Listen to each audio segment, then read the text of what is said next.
Goes out. Get out. You gotta pick it up and put it back in.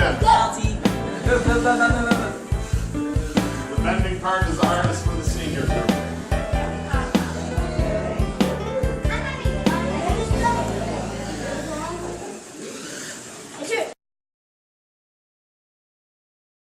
All lined up.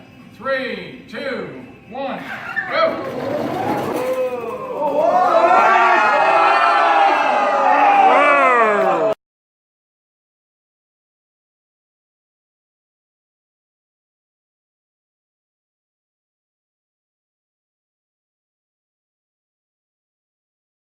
Good. Drivers, 3, 2, 1. Go, go, go!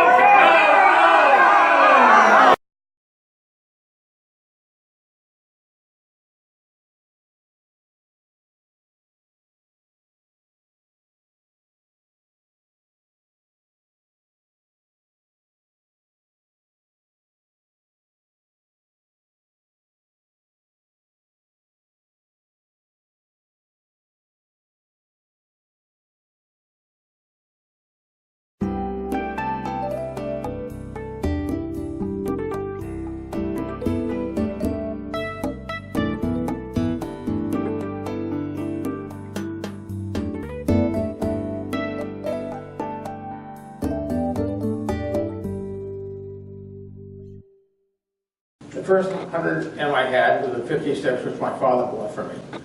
I was 21 years old, and I hate to say this, sounds very spoiled, but all my friends had a sports car. We lived on Long Island, and one of my little group of friends, we had probably a 4 or 5 Healeys. We had an MGTC, MGTD, an HRG, and I had a TD when I was 18 years old. That's where I was, and just moved up the ladder. And I thought it was always the best looking car, the best car I ever owned. Went through college on that, learned how to drive on all the winter roads, and it was the perfect car. Still is. I raced it when I was in Cumberland down in Maryland, thank you. It was the first race, but it was halfway between New York and Chicago. And to get your license, you had to be 21 to get your license, so 21, you make the effort in college. So you have to go through 2 regional races to get your national license. So the first race down in Cumberland, Maryland, it was a regional race, also a national race.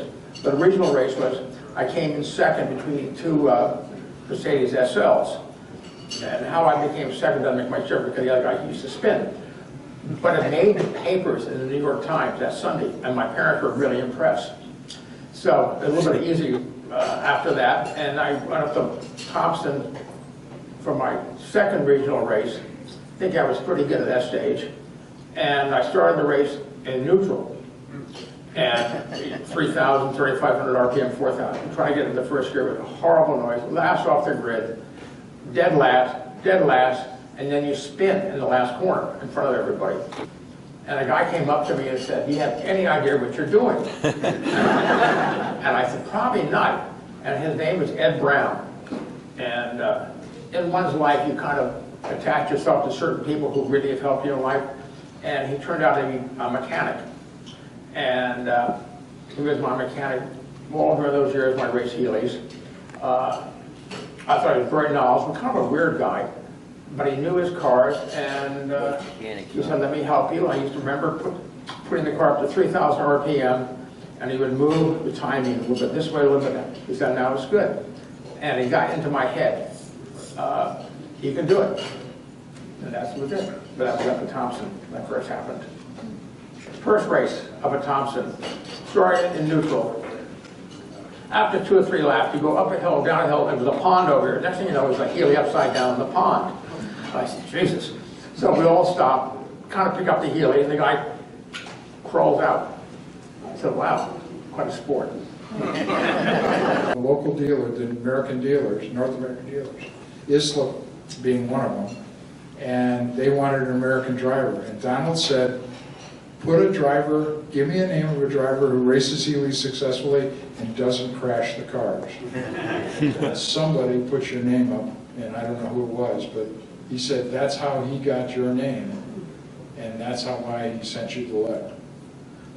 I think he was looking for a great driver. Next question. I think he found a great driver.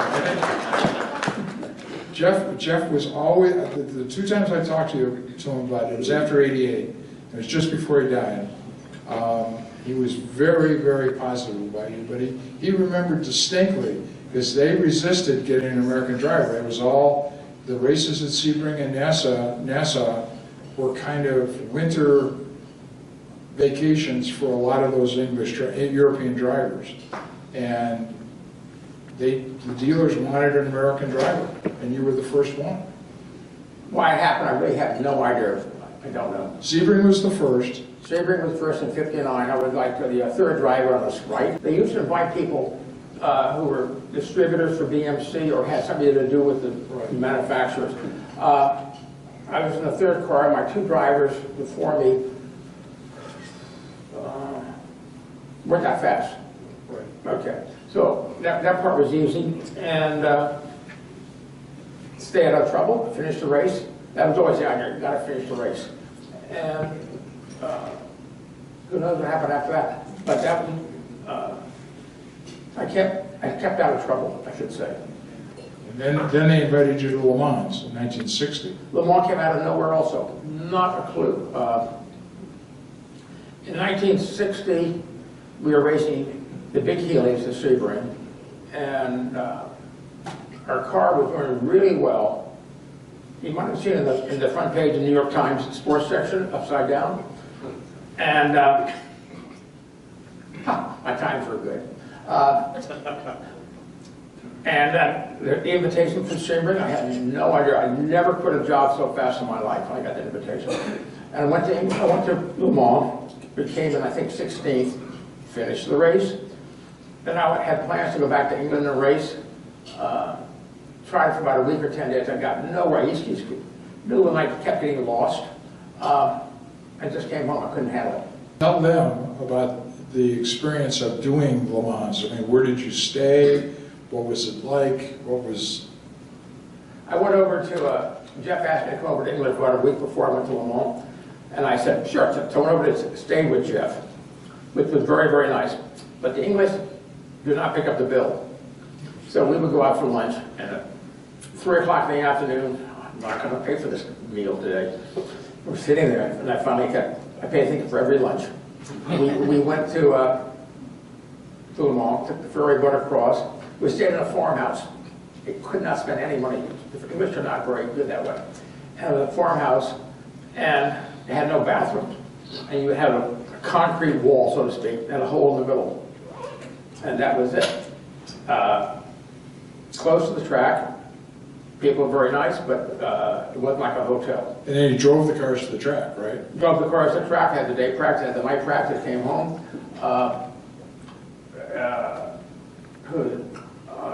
Dalton, John Dalton was my co-driver. Started the race, very jealous of for starting the race. And we finished, I think, 16th. We just happened to finish. That was good. The following year, I had a guy called Paul Hawkins who over-revved, and you knew it was going to break. You knew it was going to break, and it broke. Somebody stretched. Paul was one of two people who ended up in the Mediterranean and lived. The other one was Ascari in the Monaco race. Eventually did himself in. Nice guy, but he ruined my night. Roger Menadue was the chief mechanic. And all these guys came out of World War II. They used to work for, everybody was connected. They used to work for the bombers. They used to make this. They used to, whatever they did, they were all connected. And there was really no competition that way. Roger was a really great mechanic. So I go to Sebring, where I put the fast lane. So, Great story. I don't know if you heard this story or not, but it was 1960 when I was driving with Ed Levins in Canada. And, you know, everybody's happy, and Ed comes into the pit, and the car is really going sideways. It was hit so badly. He gets out of the car, and I said, this car will never go any place. I said, this is my ticket to go back to the motel, go to the pool. And they fussed around a little bit, and Jeff said, are you ready? And I wanted to hit Jeff for what? I get back in the car, and literally everything was bent. And, I'm exaggerating. You put your foot in the clutch, you're really hitting the brake. It's quite certain. So anyhow, I know that somebody's going to get killed, or I'll kill myself. So we go out, what do we have to do? The next thing I know, I'm going down an escape road, spinning around, have no idea what's happening, and the headlight had fallen out, attached to a wire, stopped the front wheel from moving, spun. Get back, we had 3 or 4 different little utensils in our car, cut the wire from the back of the car, the headlight assembly, keep going around, and the car stopped. Back in those days, Sebring had 2 long straightaways in the back. And going down the first straightaway, about halfway down, 3/4 of the way down, the car just stops. Engine worked, but the car just stopped. Back in those days, which again, back in the 60s, I could push the car in. There's nothing else to do. So push the car, and I'm not exaggerating, a good mile, light. People go by, wave at you. Go around into the pits. Thought this was my ticket to get home. And there was a half shaft, and the half shafts back in those days were very fragile. I don't know why, but they were fragile. They had more half shafts than anything other part for the car. Put a new half shaft in, car ran, go out of the pits, and the guy at the end of the pits, the flagman, whatever I want to call him, says, no, you can't go out, you only have 1 headlight. Can't back up either. Get out of the car again, and push the car back into the pits, and I say, you got to have more than 1 headlight. Jump over the wall. My feet hit the other ground. He says it's all fixed. You don't question what they do. Just get back in the car and drive. I drive around, and I probably drove for the last 6 or 8 hours, whatever it was. And we finished the race. And what they had done, they had taped a flashlight into where the headlight assembly was. That's Roger. That's Roger Menard. That was Roger Menard. That was so clever. I never knew the difference. You know the track so well. He was good, though. He was very, very good. Roger stayed with us before Breckenridge, the Conclave of Breckenridge, and we were getting ready to drive. He was going to ride with us to Breckenridge, and I was bright, and we're in the garage getting the car ready, and I said, oh, I forgot to get my duct tape. And he goes, what's duct tape? What's duct tape? I said, you don't know what duct tape is? And I get it rolling. Roger got a piece, and he looked at it. Wow. If I had duct tape, we would have won the Mans. That was really cool. That's Roger. What's your favorite track? You've raced Le Mans, you've raced Sebring, you were at Nassau, weren't you? Didn't you do Nassau? You've done, obviously, all the races, Cumberland, Watkins Glen, Lime Rock, Thompson, Bridgehampton. What's your favorite racetrack? That's a tough question. But each one has a special, Le Mans, not that great a track for a small car, but fun. I mean, you're there. I mean, that's what you live for. Locally, Lime Rock, I was in the first race at Lime Rock. What year was that? 57. So it would have been 100. So anyhow, the first race at Lime Rock. I'd always seemed to never quite graduate on time from schools, so this was my first opportunity to graduate on time. And it happened to be a place called Colgate University. So it happened to be also the opening day at One Rock, graduation day. My parents were pretty good. My father was also on the board. So I said, I want to do One Rock, opening day, only Saturday, but up at Colgate was 2 days of graduation. Sunday, you actually graduate. So my car, somebody came unglued in the carburetors, and I had flames coming out of my louvers. And I was at the end of the car for at least for the race. I had to get home, get another car, and I got back up this on the other following Sunday, the next day I should say. And again, I'm having a hard time graduating from these schools. So I get up there like 20 minutes before you stand in line with it, all this kind of stuff. And my father gave me my diploma with a few words. I remember it. You want some history? I didn't want to give a sales pitch tonight. Here. Okay, I like the wee bit. We came over here in 1795 from England, and we just had our 4th of July, obviously. And there are people who still believe that our country should be separate from England, and the king wanted to hang these people. One was one of my forefathers. So we came over in 1795. In 1806, they started the soap business in New York City, Colgate Palmolive, which happens to be, and the reason they were very successful was they delivered. That was their niche. And back in those days, everybody used to make their own soaps. All the mothers made their own soap. This tied up a lot of people. So this gave people freedom to do things. And they would deliver anywhere in New York City. In New York City, back way up in Harlem, look, it was still country. So that was my grandfather's grandfather started. I never really in the soap business, quite honestly. My father was on the board.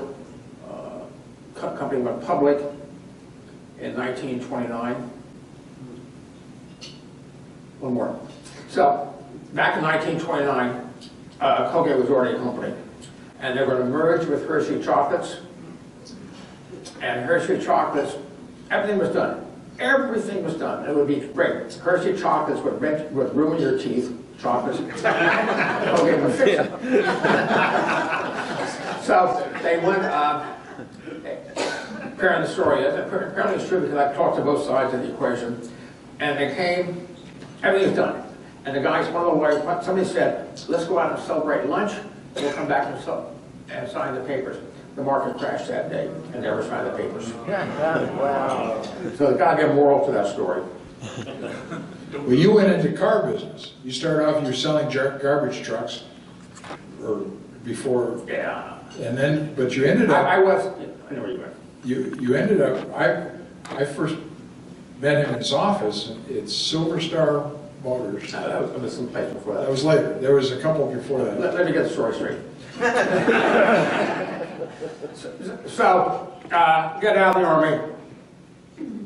What are you going to do? What are you going to do? What are you going to do? So I sold garbage trucks and street sweepers before I went to Sebring. And kept the job, and then same year the next year I got Lamont, quit the job. Come back, what are you going to do? What are you going to do?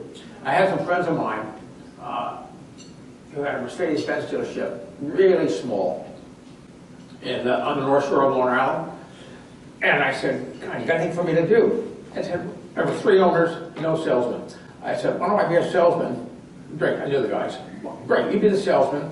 And I said, but I got to have time off on the weekends to go racing. No big deal.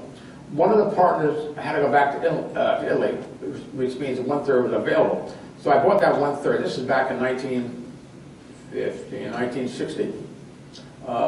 It turned out to be the second youngest Mercedes-Benz dealer in our country. And my partner was the youngest. And that's how, always been with Mercedes the whole time. I mean, we had almost every franchise imaginable. When we had the first dealership, we had, among other things, we had 15 states. We were the Maserati distributor in 15 states. I almost think the town I lived in, which was Oyster Bay on the North Shore of Long Island, might have been the first foreign car dealer in our country. But that's what I did all my life. Did you? What was your scariest moment in a race car? You know, you're never scared because you're always scared after the fact. Right. And things happen so fast. Were you ever scared? No, I can say I was never scared. Did you come out of something, boy, that was close. But no, scared, no. It just happened really too fast to be scared. Back 4 and 2. Right. They totally renovated a car, not renovated, made a 1954 car, factory car, had the Westlake heads, aluminum here, something like a beautiful car.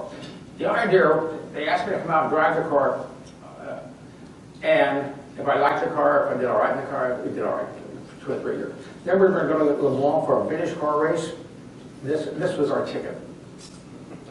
And they had 70 entries. They had 170, 180 cars want to go. But we got our entry in. I was going to be the factory driver, entered the car. I have French cousins, they had it all arranged. And then they canceled this was the race before the 24-hour race. And they had that early in the morning. They still have the vintage races. But that year was canceled because they had the World Cup soccer at the same time, and I think they had the tennis at the same time. We got chopped. But that was going to be fun.